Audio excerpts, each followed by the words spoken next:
कौन तय करेगा गाजा की किस्मत? गाजा पर चलेगी किसकी मर्जी, अमेरिका या अरब इलाके के मुस्लिम देश? ट्रंप के गाजा प्लान के खिलाफ क्या है अरब मुल्कों का प्लान? क्या हमास छोड़ेगा अपने हथियार?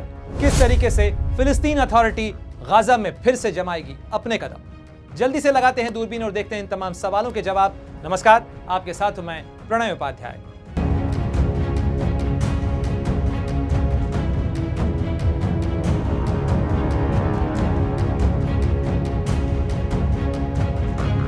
इजराइल और हमास के बीच 16 महीने से चल रहे तनाव और टकराव के बीच गाजा की किस्मत का क्या होगा, यह सवाल अब भी बरकरार है, क्योंकि गाजा को इस समय मदद की जरूरत है। मदद पर पहरे और पाबंदियां लगे हुए हैं इजराइल के, साथ ही अभी केवल बैठकें चल रही हैं, अभी केवल बातें हो रही हैं। यह तय होना बाकी है कि गाजा में जो मलबा है उसे कैसे हटाया जाए, लोगों तक मदद कैसे पहुंचाई जाए, गाजा को क्या बनाया जाए, कैसे बनाया जाए। और इसको लेकर एक अहम बैठक मिस्र की राजधानी काहिरा में हुई। वो मिस्र जो कि गाजा पट्टी से बिल्कुल करीब में लगा हुआ है, जो इस बात को लेकर परेशान है कि डोनाल्ड ट्रंप तो इस बात की जिद पर अड़े हुए हैं कि वो गाजा से लोगों को खाली करना चाहते हैं, मिस्र भेजना चाहते हैं, जॉर्डन भेजना चाहते हैं, और वो गाजा को एक रियल एस्टेट की तरह, एक अच्छे मौके के प्लॉट की तरह डेवलप करना चाहते हैं और उसके बाद वहां पर कारोबार करना चाहते हैं। लेकिन अरब देश इसको लेकर खासे परेशान हैं, हलकान हैं, और इसीलिए काहिरा के अंदर अरब लीग की एक इमरजेंसी मीटिंग बुलाई गई थी और उस मीटिंग के अंदर तय किया गया कि एक अल्टरनेटिव प्लान जो है वो तैयार किया जाएगा। ये अल्टरनेटिव प्लान जो कि मिस्र के राष्ट्रपति अब्दुल फतेह अल सीसी की तरफ से ये जो बैठक बुलाई गई थी उसके बाद तय किया गया कि ये एक अल्टरनेटिव प्लान होगा। यानी ट्रंप जिस तरीके से गाजा से लोगों को हटाकर वहां पर एक मिडिल ईस्ट का रिवेरा बनाने की बात कर रहे हैं, उसके विपरीत अरब देश मिलकर यह तय करेंगे कि कैसे गाजा को विकसित किया जाए। इसका बाकायदा खाका पेश किया गया। अरब देशों की इस बैठक के अंदर यह तय किया गया कि करीब करीब 53 अरब डॉलर, यानी 53 अरब डॉलर जो है उसका 53 अरब डॉलर के अंदर इसका रिकंस्ट्रक्शन किया जाएगा। गाजा को फिर से बनाया जाएगा, वहां पर इंस्टीट्यूशंस बनाए जाएंगे। साथ ही यह कोशिश की जाएगी कि वेस्ट बैंक और गाजा को आपस में कैसे जोड़ा जा सकता है, साथ ही फिलिस्तीन अथॉरिटी की जो सत्ता है वो वहां पर कैसे स्थापित की जाए, साथ ही बीते 2 दशक से जो लंबित चुनाव है फिलिस्तीन अथॉरिटी के वो कैसे करवाए जाए। ये सारी बातें हैं अभी केवल टेबल पर हैं, कागज पर हैं, जमीन पर उतारने में बहुत सारी मुश्किलें हैं, बहुत सारी चुनौतियां हैं। आपको बताते हैं कि चुनौतियां कहां हैं, लेकिन उससे पहले जरा ये देख लीजिए कि अरब देशों की ये जो बैठक बुलाई गई थी, ये तस्वीर आप देख रहे हैं। जॉर्डन के किंग हैं अब्दुल्ला, वो भी इस बैठक के अंदर मौजूद थे और जॉर्डन भी इस बात को लेकर परेशान है क्योंकि जॉर्डन के जो किंग हैं, साथ ही यहां पर बहरीन के जो किंग हैं वो आपको नजर आ रहे हैं, क्योंकि ये भी इस बैठक के अंदर मौजूद थे और ये तमाम देश जुटे थे ये तय करने के लिए, ये बात करने के लिए। ये उस अरब मीटिंग की तस्वीर है जिसके अंदर आपको कतर के जो अमीर हैं वो नजर आ रहे हैं, बहरीन के किंग नजर आ रहे हैं, आपको अब्दुल फतेह अल सीसी नजर आ रहे हैं जो कि इजिप्ट के राष्ट्रपति हैं, साथ ही किंग अब्दुल्ला नजर आ रहे हैं, साथ ही महमूद अब्बास जो कि फिलिस्तीन अथॉरिटी के राष्ट्रपति हैं वो यहां पर मौजूद थे। साथ ही यहां पर कई लोग नजर आ रहे हैं, आपको यहां पर यूएन के सेक्रेटरी जनरल एंटोनियो गुतरेस, उन्हें भी आप देख सकते हैं।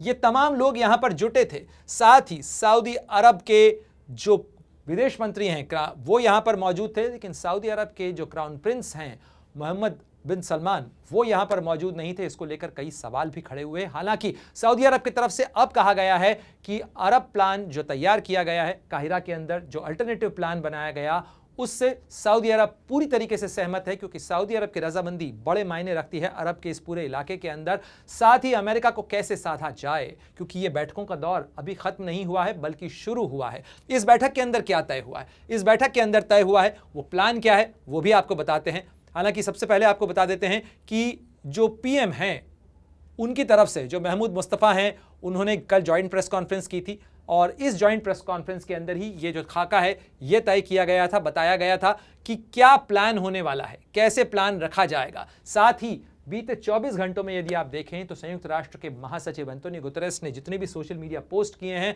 उनमें सब कुछ केवल और केवल फिलिस्तीन के बारे में है, क्योंकि फिलिस्तीन को लेकर वो क्या कह रहे हैं, फिलिस्तीन people must have the right to govern themselves, to chart their own future and to live in their land with freedom and security. यानी फिलिस्तीन के लोगों को इस बात का हक होना चाहिए कि वो अपना फैसला खुद करें। उनके बारे में फैसला न तो व्हाइट हाउस में बैठकर हो सकता है, ना सऊदी अरब में बैठकर हो सकता है, ना इजिप्ट में बैठकर हो सकता है, लेकिन जो अरब देश हैं उनकी भी कोशिश यही है कि कम से कम फिलिस्तीन से लोगों को हटाया ना जाए, गाजा से लोगों को हटाया ना जाए। और इसी के लिए जो अल्टरनेटिव प्लान बनाया गया था, उस बैठक के अंदर एंटोनियो गुतरेस भी मौजूद थे और उनकी तरफ से जो कहा गया है वो मैंने आपको दिखाया। There must be irreversible steps now towards the realization of two state solution before it is too late. यानी जो द्विराष्ट्र सिद्धांत है, यानी एक अलग इजराइल और एक अलग फिलिस्तीन, इसको लेकर जल्द से जल्द कदम उठाए जाने की जरूरत है।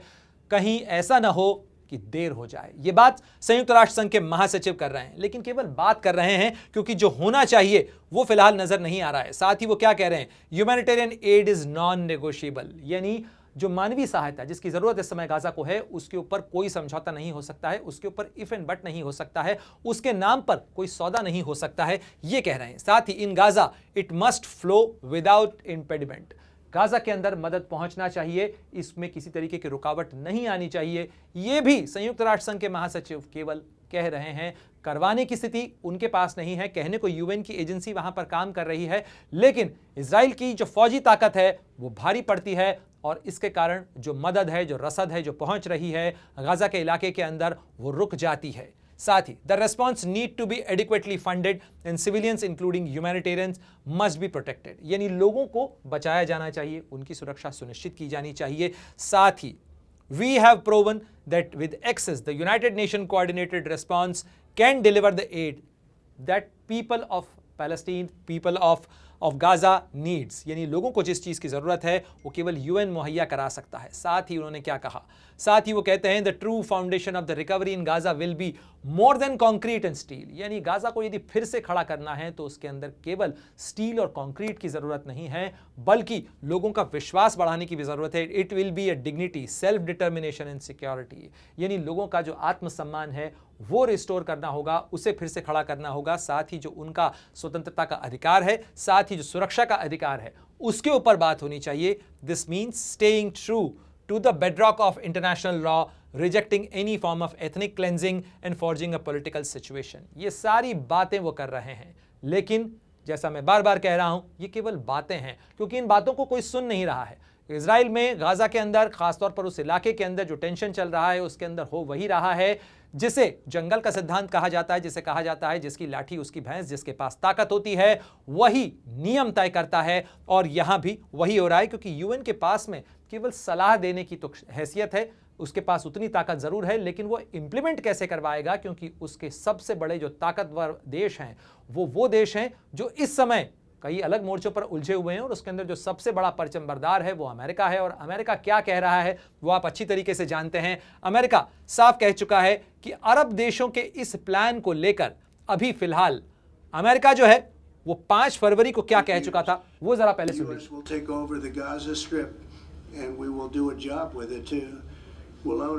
And be responsible for dismantling all of the dangerous unexploded bombs and other weapons on the site, level the site and get rid of the destroyed buildings, level it out, create an economic development that will supply unlimited numbers of jobs and housing for the people of the area.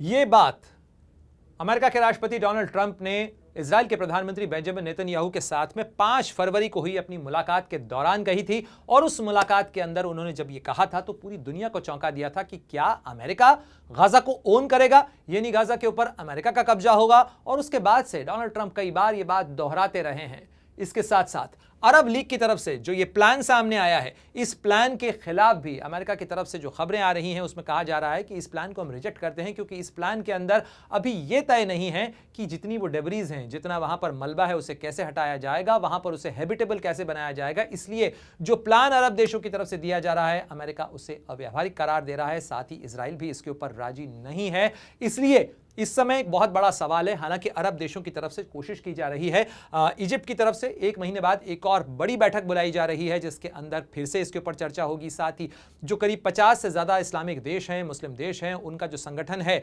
OIC, उसकी भी बैठक बुलाई जा रही है और उस बैठक के अंदर भी इसको लेकर चर्चा होगी, क्योंकि OIC का भी बयान सामने आया था जिसमें OIC ने भी इस बात को लेकर टिप्पणी की है। सेक्रेटरी जनरल की तरफ से कहा गया है कि जो एक्स्ट्राऑर्डिनरी अरब समिट हुई थी काहिरा के अंदर, उसमें OIC ने इसको जैसे ही रिजेक्ट करने की जो कोशिश की गई है, इसको खारिज करते हुए जो बयान आए हैं उनकी निंदा करता है। यानी जो अरब समिट हुई थी, उस अरब समिट के अंदर जो प्रस्ताव रखे गए हैं, उन प्रस्तावों को खारिज करते हुए जो बयान जारी किए गए हैं, उनकी निंदा OIC करता है। साथ ही वहां पर लोगों को डिस्प्लेस करने, यानी लोगों को अपने घरों से बेघर करने का जो प्लान है, उसकी भी आलोचना OIC करता है। लेकिन OIC की हद और हैसियत जो है वो केवल एक सीमित दायरे में है।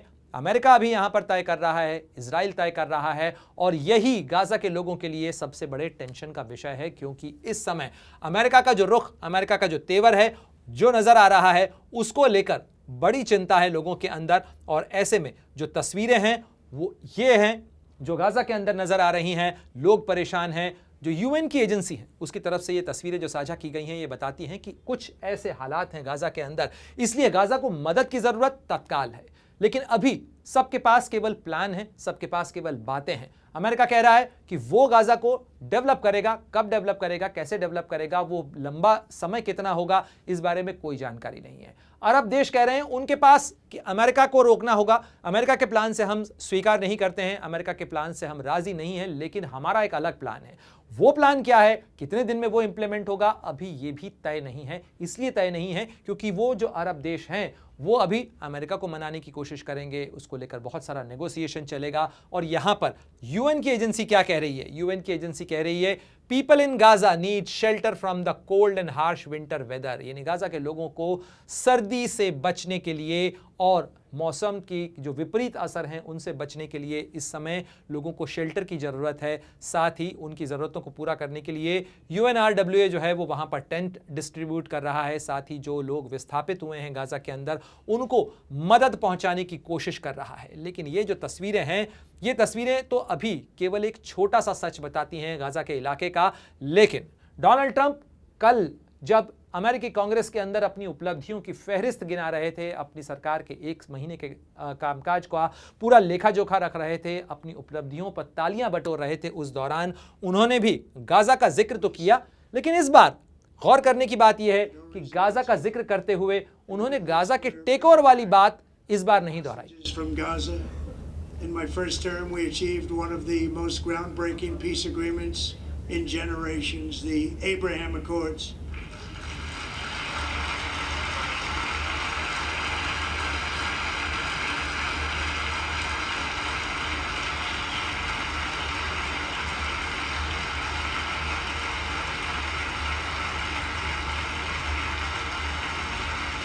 And now we're going to build on that foundation to create a more peaceful and prosperous future for the entire region. A lot of things are happening in the Middle East. People have been talking about that so much lately with everything going on with Ukraine and Russia.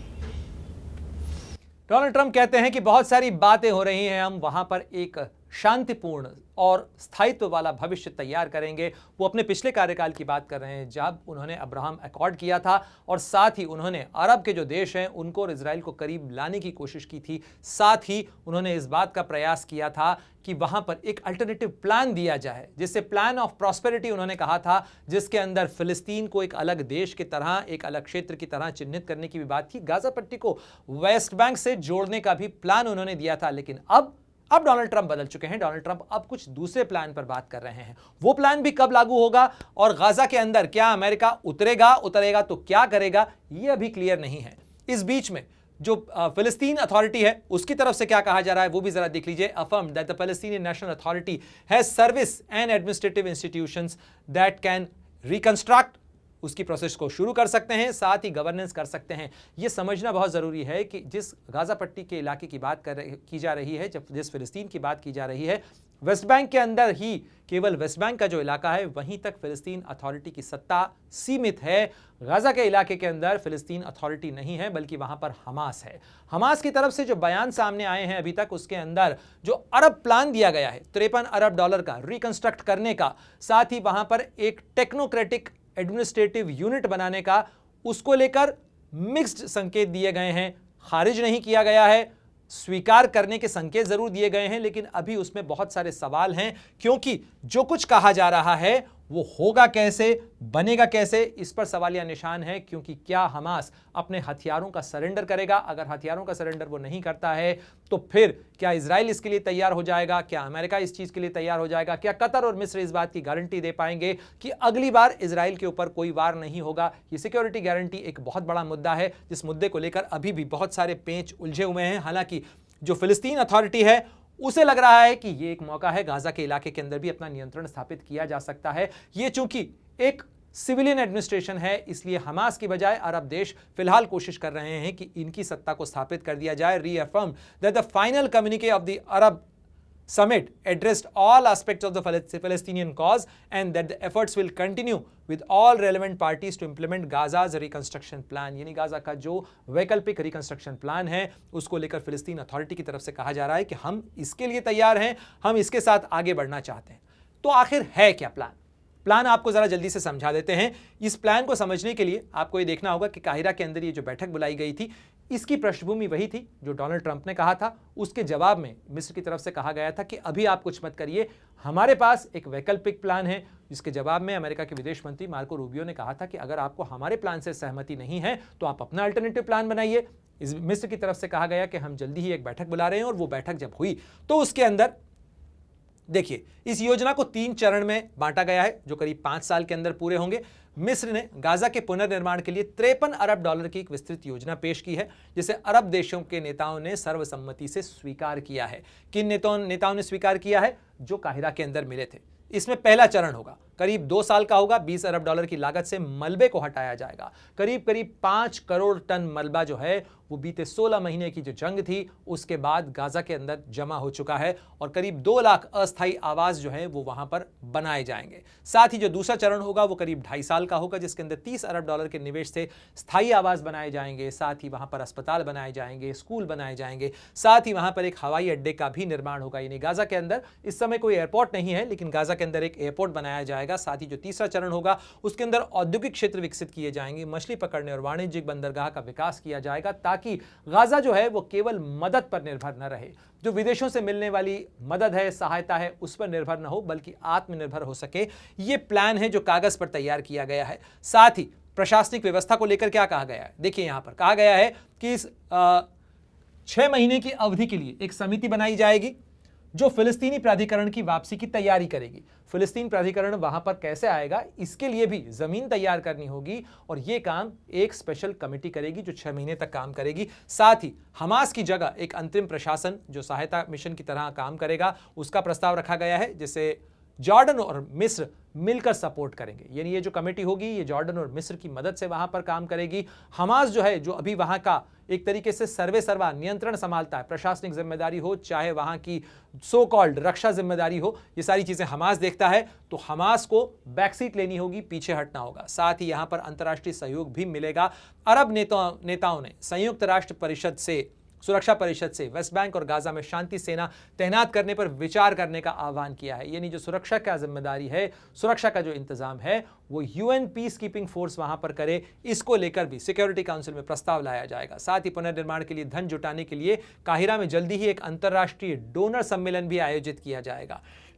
इस बैठक के अंदर कौन कौन लोग थे वो सारी बातें आप जानते ही हैं, क्योंकि इस बैठक के अंदर अरब देशों के जो नेता थे, क्योंकि अब्दुल फतेह अल सीसी जो कि मिस्र के राष्ट्रपति हैं वो थे, जॉर्डन के राजा किंग अब्दुल्ला थे, कतर के अमीर, सऊदी अरब के विदेश मंत्री, संयुक्त अरब अमीरात के उपराष्ट्रपति और संयुक्त राष्ट्र महासचिव एंटोनियो गुतरेस समेत कई नेता वहां पर मौजूद थे। फलस्तीनी प्राधिकरण के नेता महमूद अब्बास भी वहां पर मौजूद थे। साथ ही मोहम्मद मुस्तफ़ा जो कि फिलिस्तीन अथॉरिटी के प्राइम मिनिस्टर हैं, वो भी इस बैठक के अंदर मौजूद थे, और उन्होंने ही इसके अंदर प्रेस कॉन्फ्रेंस भी की थी जिसमें यह प्लान पूरा बताया गया था। अरब नेताओं ने ट्रंप के विस्थापन प्रस्ताव को सिरे से खारिज किया है।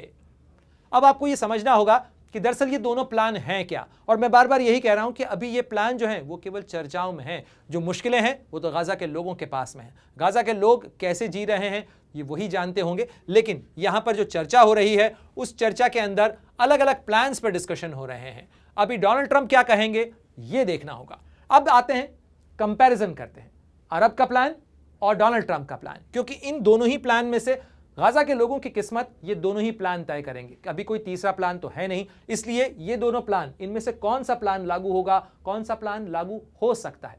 कमेंट बॉक्स में आप भी इस वीडियो को देखने के साथ साथ ये जरूर बताइएगा कि आपकी नजर में गाजा का रिकंस्ट्रक्शन प्लान ज्यादा वायबल कौन सा है, अरब देशों की तरफ से सुझाया गया प्लान या फिर डोनाल्ड ट्रंप जो कह रहे हैं उस प्लान में जमीन पर उतारने में कुछ व्यावहारिकता हो सकती है। आपकी टिप्पणी, आपकी राय महत्वपूर्ण है, वो भी बताइएगा।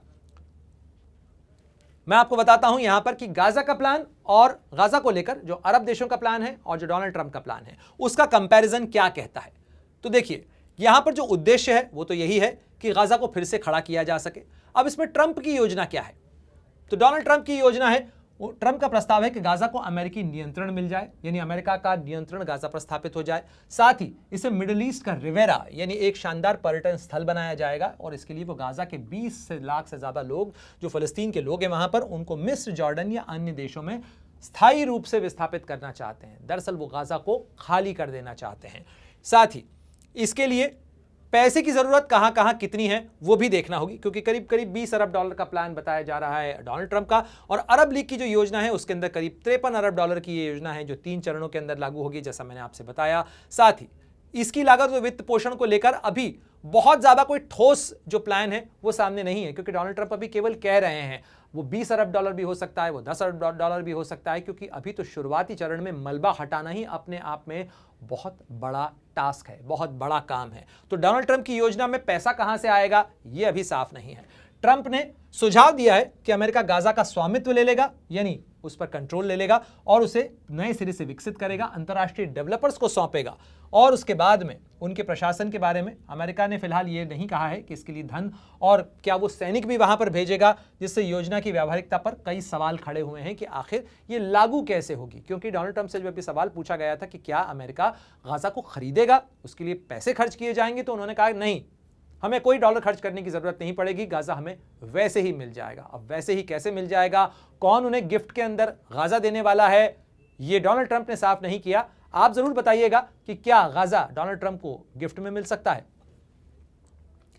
अब आते हैं फिलिस्तीनियों की स्थिति के ऊपर। अरब लीग की जो योजना है वो कहती है कि फिलिस्तीन के जो लोग हैं जो गाजा में रहते हैं वो वहीं रहेंगे, उनको विस्थापित नहीं किया जाएगा, उनके लिए अस्थायी आवास बनाए जाएंगे, उसके साथ साथ पुनर्निर्माण की प्रक्रिया शुरू होगी ताकि वो अपनी जमीन न छोड़ें, उन्हें अपना घर, अपना इलाका न छोड़ना पड़े। और इसका लक्ष्य फिलिस्तीनी प्राधिकरण जो है उसकी जो शासन व्यवस्था है उसको स्थापित करना है और हमास को बाहर करना है। लेकिन हमास को बाहर कैसे किया जाएगा, अभी इसको लेकर सवाल है, अभी ये पूरी तरह से साफ नहीं है। साथ ही शासन और सुरक्षा को लेकर यहां भी बहुत सारी चीजें हैं। लेकिन ट्रंप की योजना क्या कहती है, ट्रंप का प्रस्ताव तो सीधे सीधे फिलिस्तीनियों को गाजा से पूरी तरह हटाने की बात करता है और उनका दावा है कि उन्हें बेहतर और सुरक्षित जीवन मिलेगा। कहां मिलेगा, कैसे मिलेगा, क्या मिस्र के जो रेफ्यूजी कैंप है वहां मिलेगा, जॉर्डन के रेफ्यूजी कैंप में मिलेगा या किसी तीसरे देश के रेफ्यूजी कैंप में मिलेगा, ये अभी डोनाल्ड ट्रंप नहीं बता रहे हैं। लेकिन वो कह रहे हैं कि उन्हें इससे बेहतर जीवन मिल जाएगा, क्योंकि अब गाजा के अंदर स्थितियां हैबिटेबल नहीं है, रहने लायक नहीं है, इसलिए गाजा को खाली करा दिया जाना चाहिए। ये डोनाल्ड ट्रंप का विचार है। साथ ही शासन व्यवस्था को लेकर भी ये देश क्या कहते हैं वो भी जरा देख लीजिए। अरब लीग की जो योजना है वो कहती है कि शुरुआती चरण में एक तकनीकी समिति बनाई जाएगी जो शासन व्यवस्था संभालेगी। वहीं ट्रंप की योजना कहती है कि अमेरिका के पास में नियंत्रण आ जाएगा शासन को लेकर, वहां पर ढांचा क्या होगा, कौन उसे गवर्न करेगा, वहां पर क्या इजराइल का भी से होगा, नहीं होगा, इस बारे में भी ट्रंप की योजना कुछ साफ नहीं करती है, सब कुछ धुंधला है। साथ ही अंतर्राष्ट्रीय प्रतिक्रिया भी महत्वपूर्ण है, क्योंकि हर देश की कम से कम इस मुद्दे को लेकर एक अपनी राय है, भारत की भी इस मामले को लेकर राय है। लेकिन अभी चूंकि बहुत सारी चीजें इस पर स्पष्ट नहीं है, इसलिए भारत ने न तो अरब लीग को लेकर अपनी कोई टिप्पणी दी है, न प्रेसिडेंट ट्रंप का जो गाजा प्लान है उसको लेकर कोई स्पष्ट बयान भारत सरकार की तरफ से आया है, क्योंकि अभी सब ये सारी चीजें केवल बातें हैं। लेकिन अंतर्राष्ट्रीय प्रतिक्रियाएं जो सामने आई हैं उसमें संयुक्त राष्ट्र समेत कई अरब देशों का जो समर्थन है वो अरब लीग के प्लान को है। अंतर्राष्ट्रीय कानून और 2 राष्ट्र समाधान के अनुरूप इसे माना जा रहा है। हालांकि इजराइल और अमेरिका इससे सहमत नहीं हैं।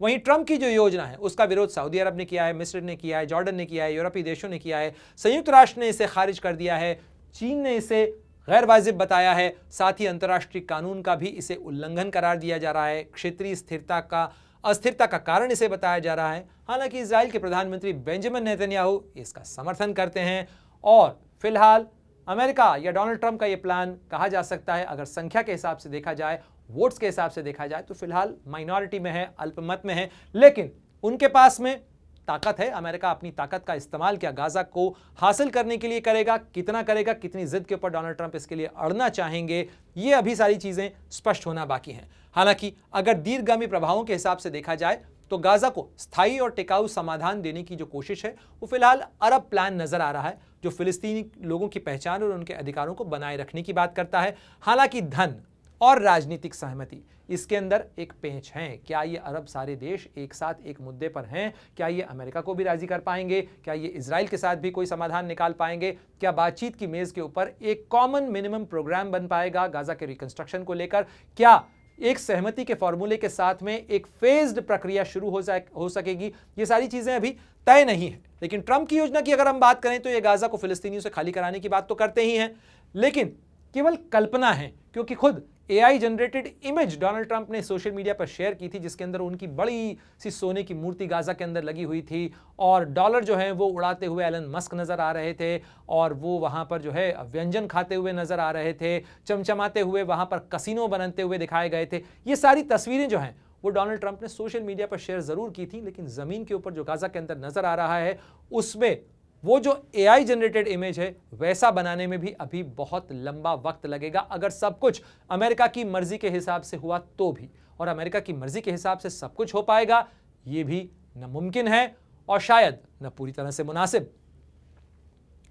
और इसीलिए इसे लागू करना लगभग असंभव माना जा रहा है। और ये जो रेस्पॉन्स है ये खुद एलन मस्क का जो AI है उससे भी अगर आप जब डीप सर्च में पूछेंगे तो वो अपने एनालिसिस के अंदर ये बात कहता है कि ट्रंप का जो प्लान है वो भी फिलहाल अव्यावहारिक नजर आ रहा है। डोनाल्ड ट्रंप का प्लान जो है वो सुनने में अच्छा लग सकता है या क्रांतिकारी लग सकता है, लेकिन जमीन पर उतारने में अभी उसमें भ्रांतियां ही भ्रांतियां हैं, बहुत सारी चीजें उलझी हैं इसके अंदर। लेकिन डोनाल्ड ट्रंप किसी चीज की जिद ठान लेते हैं तो उसके बाद वो उसकी जिद के ऊपर अड़ जाते हैं। फिलहाल बेंजामिन नेतन्याहू इस मामले को लेकर क्या कर रहे हैं, क्या कह रहे हैं, वो भी बहुत महत्वपूर्ण होगा। हालांकि अभी डोनाल्ड ट्रंप के इस प्लान को के खिलाफ जो प्लान अरब लीग का आया है उसको लेकर माना जा रहा है कि इजराइल असहमत है, लेकिन अभी बेंजामिन नेतन्याहू का कोई बयान इसके अंदर सामने नहीं आया है। साथ ही एक बड़ा संकट जो है वो है सीज फायर का, यानी 19 जनवरी 2025 को जो सीज फायर प्लान लागू हुआ था इजराइल और हमास के बीच में, वो भी अभी अटका हुआ है। उसका केवल एक फेज पूरा हुआ है, दूसरे चरण को लेकर बातचीत की प्रक्रिया पूरी नहीं हो पाई है और अभी इजराइल ने सख्ती बढ़ाई है राफा बॉर्डर पे जहां से मदद जाती है गाजा के इलाके के अंदर। तो ऐसे में इजराइल क्या करेगा, बेंजामिन नेतन्याहू क्या करेंगे और क्या हमास ये सारे हथियार छोड़ देगा? ये जो तमाम बंधक हैं, बंधकों के साथ साथ जो बंधक मारे गए उनके जो अवशेष हैं, क्या उन्हें वापस कब तक पहुंचाया जाएगा? अभी बहुत सारी चीज़ें तय होना बाकी हैं। कतर के अंदर अगला फेज़ जो मीटिंग को लेकर है वो कब होगा, कब ये बैठक होगी जिसके अंदर अगले फेज़ का चरण तय किया जाएगा, कैसे उसे इंप्लीमेंट किया जाएगा, वो चरण आएगा नहीं आएगा, बहुत सारी चीज़ें यहाँ भी उलझी हुई हैं। इसीलिए आप देखिए कि डोनाल्ड ट्रंप इस मुद्दे को लेकर बात कर रहे हैं। जॉर्डन के किंग अब्दुल्ला से भी उन्होंने गाजा को लेकर बातचीत की थी, साथ ही इजिप्ट के राष्ट्रपति फतह अल सीसी के साथ भी उनकी बातचीत हुई थी और डोनाल्ड ट्रंप लगातार इस मुद्दे के ऊपर ध्यान जरूर दे रहे हैं, लेकिन डोनाल्ड ट्रंप ने अभी ये पत्ते नहीं खोले हैं कि वो आखिर गाजा को कैसे लेना चाहते हैं, क्यों लेना चाहते हैं। जो उन्होंने कहा उस कारण से न तो गाजा के लोग बहुत सहमत हैं, न अरब देश उससे सहमत हैं। ये वो अरब देश हैं जो अमेरिका के क्लोज अलाई भी हैं, लेकिन अमेरिका भी ये नहीं बता पा रहा है कि वो इन्हें कैसे राजी करेगा, इन्हें कैसे मनाएगा कि वो इस प्लान के ऊपर सहमत हों कि गाजा जो है वो अमेरिका को सौंप दिया जाए। इस बीच में जो टेंशन है वो कम नहीं हुआ है। अगर आप IDF के पोस्ट को देखें तो इजराइल की जो फोर्सेस हैं वो लगातार कार्रवाई कर रहे हैं। खासतौर पर जनीन के इलाके के अंदर अगर आप देखें तो ये जनीन का इलाका है, वेस्ट बैंक का इलाका है, जहां पर इजराइल के डिफेंस फोर्सेस की तरफ से कार्रवाई की गई थी। ओवरनाइट ये कार्रवाई की गई जिसके अंदर इजराइल के सिक्योरिटी फोर्सेस ने एक काउंटर टेररिज्म ऑपरेशन किया, जिसके अंदर समारिया का जो इलाका है इस समारिया के इलाके और साथ ही जो जनिन का आसपास का इलाका है, जनिन भी वो कैंप है जहां पर गाजा से विस्थापित बहुत सारे जो लोग हैं, जो रेफ्यूजी की तरह वहां रह रहे हैं, जिनके घर जो हैं वो तबाह हुए हैं, वो वहां रहते हैं। लेकिन इजराइल की फोर्सेस लगातार संघर्ष विराम समझौते के बाद से लगातार जनिन और खासतौर पर वेस्ट बैंक के इलाके के अंदर अपने ऑपरेशंस को जारी रखे हुए है। और ये एक और नमूना है कि अभी इजराइल ने किसी तरीके से प्रेशर कम नहीं किया है और इसीलिए सवाल खड़ा हो रहा है कि क्या इजराइल, ये अरब देशों का जो प्लान पेश किया गया है, उस अरब देशों के प्लान पर इजराइल सहमत हो जाएगा। और अगर इजराइल सहमत नहीं होता है तो बड़ा सवाल फिर इसी तस्वीर के ऊपर आ जाता है कि गाजा का आखिर होगा क्या, और आखिर जो भी होगा वो कब शुरू होगा। यहां पर लोगों के जो टूटे हुए घर हैं वो कौन बनाएगा, कैसे बनाएगा, कब बनाएगा, और जब तक वो घर नहीं बनते हैं गाजा के लोगों को मदद कब, कौन, कहां और कैसे पहुंचाएगा। आपको क्या लगता है कमेंट बॉक्स में जरूर बताइएगा। आपकी प्रतिक्रियाएं जो हैं वो हमें बहुत सारी जानकारियां देती हैं, हमारे लिए बहुत ज़रूरी होती हैं। बाकी देश दुनिया की हर बड़ी खबर के लिए आप जुड़े रहिए amarujala.com के साथ। अगर आप ये वीडियो YouTube पर देख रहे हैं तो हमारे चैनल को सब्सक्राइब कर बेल आइकन दबाएं, और Facebook पर देख रहे हैं तो हमारे पेज को लाइक करें। 8 मिलियन प्लस सब्सक्राइबर, आपके इस भरोसे के लिए बहुत धन्यवाद।